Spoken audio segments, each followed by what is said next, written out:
Yana bitta sekans misol limit aralashgan. Imtihonda bu mana bu ko'rinishda ham kelishi mumkin. SN ni summation ko'rinishda yozib qo'yadi. To'g'rimi? K1 dan n gacha AK. Ikkalasi bir xil. Chunki SN degani bu pentaxadan yig'indisi. To'g'rimi?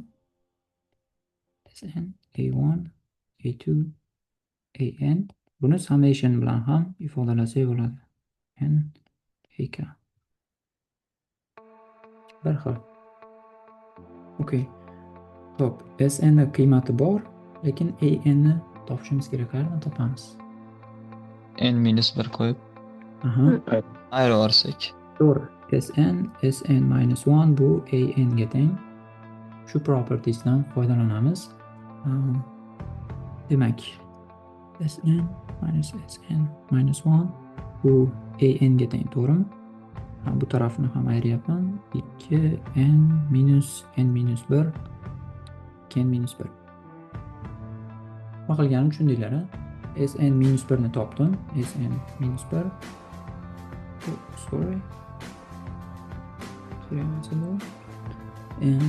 Endi Sn n-1 mana shu ikkalasini ayirib yubordim. Bu qoldi.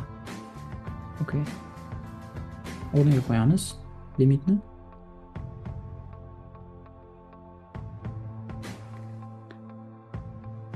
N ko'paytirilgan 2n, keyin an nimaga teng bo'ldi? N ko'paytirilgan 2n minus n-1 2n bo'lingan 2 deb yozsam bo'ladimi? n-1 ni. Okey. Hammasida 2n bor ekan. Yaxshi. Qisqartirib yuborsak bo'ladi.